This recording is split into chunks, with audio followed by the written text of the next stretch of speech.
Sama seperti yang nanti kita membahas ini sekarang nih, soal metaverse. Menurut sih gimana nih? Metaverse. Ya, soal aku jujur ya, kalau bicara metaverse ini belum aku pahami gitu ya. Maksudnya metaverse itu seperti apa, dan hanya lihat contoh aja yang sempat diiklanin itu sama teman-temannya David gitu kan. Alex lah. Iya, Alex ya. Oh, Alex ya yang itu ya.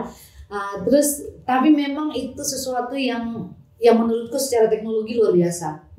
Aku nggak membayangkan bahwa ketika kita akan menggunakan atau ada dalam perkembangan metaverse itu, kita bisa dihubungkan sedemikian hingga gitu ya. Karena kalau menurutku kita dihubungkan sedemikian, ya maksudnya sedemikian dekat gitu maksudnya Ibu.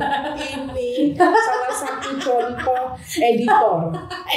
Bahasanya bagus banget. Aku senang loh, sedemikian hingga ya. Bagus, mantap. Ini suka insecure tapi lihat kemampuannya kan. Benar bagus. Loh. Ya begitu. Fakta. Lanjut. Jangan dong juga. Sampai di mana tadi itu? Sedemikian hingga gitu loh. Karena di satu sisi buatku ya, kita bisa video call aja tuh kayaknya udah wow gitu ya. Baru dipuji ya, tiba-tiba video call. Iya, udah wow gitu. Terus kemudian membayangkan ada dalam teknologi metaverse itu. Karena dia virtual reality. Iya. Maksudnya dia virtual tapi dia benar-benar real. Iya. Kita ada beraktivitas, berkumpul gitu ya. Ada dalam satu ruangan yang sama, berkomunikasi seperti tidak ada halangan gitu ya. Ini kalau Alex sama Kak David namanya, Allah nggak pernah pakai, dosa sama. Karena mereka itu lah gunanya punya teman. Kalau teman-teman mau tahu siapa Alex, Kak David yang kita belum undang ya. Kalau mau tahu siapa Alex, ada di yang sama Internisti, Internista lah. Internista. Yang terpisahkan. Internisti.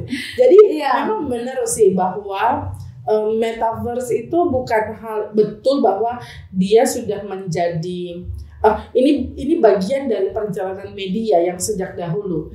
Kalau bicara soal virtualitasnya, tapi memang teknologinya yang baru karena pakai apa dia punya nama itu yang VR-nya kacamata kacamatanya itu ya itulah ya, VR ya. Jadi tahu sendiri lah teman-teman karena kan kreatif lah ya. Pada kami memang asli karena belum terbiasa ya. Terus dan belum menggunakan. Jadi disclaimer dulu nih, kami ngobrol ini semata-mata hanya mau mengamati lalu bagaimana sebenarnya kita harus meresponsnya. Bisa jadi kita berdua berbeda, bisa jadi kita sama. Tapi yang pasti poinnya ada di virtualitasnya sih. Dan itu bukan hal yang baru. Kita beragama itu juga kan virtual. Kita membayangkan ada Tuhan yang tidak kelihatan. Lalu kita berdoa, kita memuji, kita menyembah Tuhan. Itu virtualitas. Kalau kita baca buku Alkitab lah, kita paham soal konteksnya, kita membayangkan Bapak Ibu di Israel zaman dulu gini. Itu virtual. Karena kita baca tafsiran, baca catatan sejarah sambil membayangkan kita ada di sana. Itu bagian dari virtualitas. Baca buku begitu. Ketika kita Zoom meeting juga begitu. Tapi memang yang berbeda adalah ini virtual reality, VR ya. Jadi ketika kita di sini time-nya sama, waktunya sama, aktivitasnya juga sama. Bedanya di sana pakai avatarnya kita. Ada banyak hal, ada banyak nyinyiran lah terkait dengan hal-hal ini, soal ini bentuk perbudakan di era yang baru. Kapitalisme akan semakin meningkat dan itu pasti ya. Kalau bicara kapitalisme, semua pemilik modal pasti akan mampu menguasai. Orang-orang yang sudah susah di dunia nyata makin susah di sana.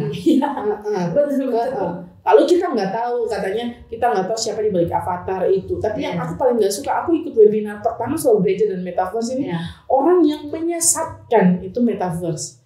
Ngapain gitu? Sama seperti orang yang menyesatkan handphone dan pada akhirnya dia gunakan handphone sendiri untuk komunikasi dengan anaknya. Cuman memang perlu kajian kalau bicara soal gereja, secara spiritualitasnya, bentuk ibadahnya. Kan DJ Soto itu, pastor DJ Soto itu sudah membaptis, lalu ada yang sudah menikah.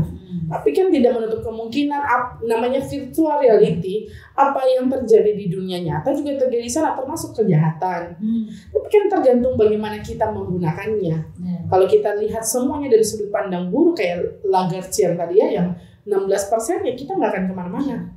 Tapi ketika kita melihat ini sebagai peluang yang baru untuk kita hadir di sana, ya ada banyak kreativitas. Misalnya aku terakhir sebelum aku bahas gereja metaverse bersama KSJ, aku nonton ini sih Majapahit, bukan nonton, sorry, Kak Desi kasih link itu di detik-detik terakhir. Untungnya mereka masih bahas Zoominar itu soal kerajaan Majapahit di metaverse. Dan itu menarik kalau kita gereja juga mengadopsi hal yang sama atau punya kreasi yang lebih besar terkait dengan mereka membangun kerajaan Majapahit yang kalau di dunia nyata akan sulit kan gitu ya, tapi kalau di sana setidaknya mungkin masih ada tanah yang lebih murah yang dibeli, meskipun nanti undang-undang bicara soal jaringan infrastruktur dan lain sebagainya perlu diatur. Tapi itu menarik konsepnya, bahwa nanti anak-anak yang aku membayangkan yang memvirtualkan itu, anak-anak yang nggak tahu kerajaan Majapahit, pakaiannya bagaimana di zaman itu, rajanya bisa tertolong untuk mengenal sejarah. Kenapa kita enggak misalnya edukasi katekisasi di situ, sejarah gereja atau toko Alkitab atau gedung gerejanya GPIB yang kemudian banyak sekali yang peninggalan sejarah, cagar budaya. Itu kan bisa kita kunjungi tanpa mengeluarkan biaya yang besar. Kalau Zoom meeting kan bisa, tapi sensasinya mungkin akan berbeda. Betul. Tapi lagi-lagi kita belum punya itu alat-alat, sehingga ini masih virtual juga, membayangkan virtual reality ya kan gitu.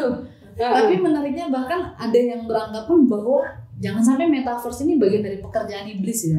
Oh ya, itu yang tadi aku bilang sesat-sesat itu. Iblis bekerja di sana.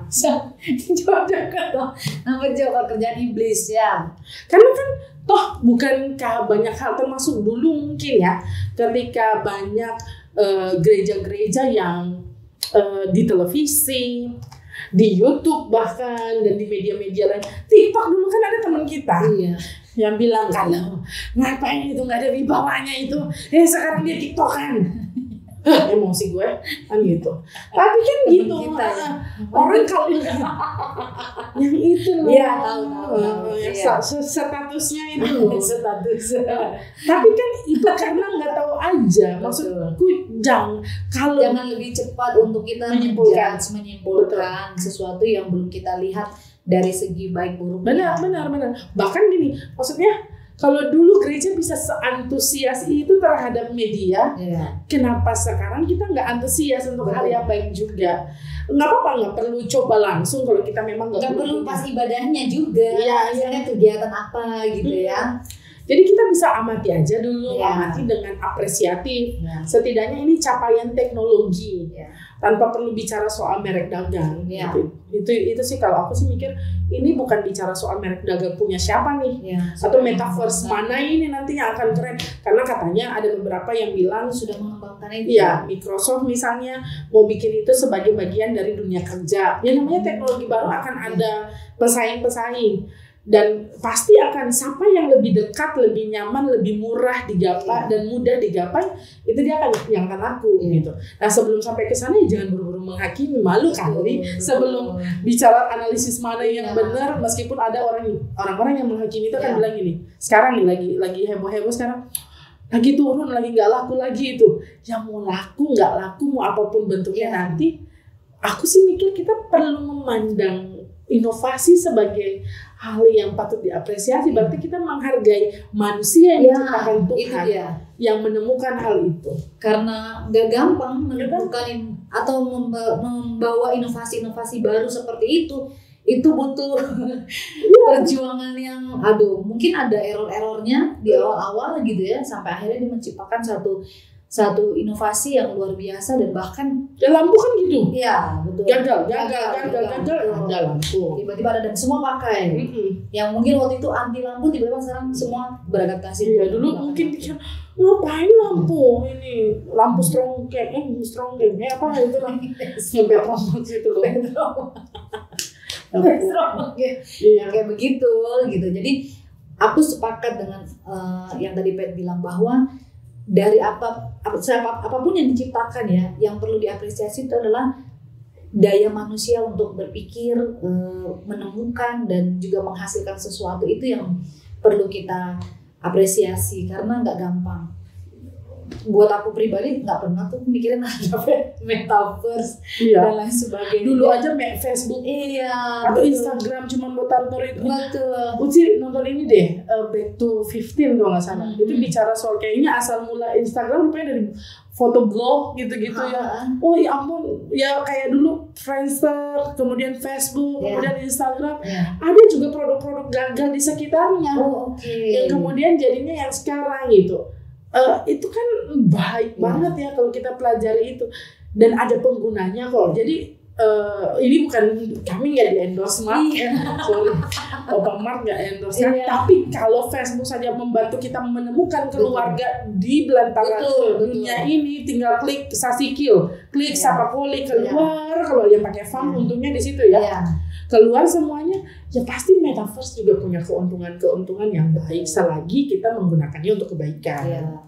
Dan kita harus siap juga untuk bisa memilah di mana dia yang baiknya, di mana dia yang nggak baiknya. Jadi penggunaannya juga harus selalu memperhitungkan apa tujuan yang mau dicapai ya dari penggunaan aplikasi ataupun inovasi itu.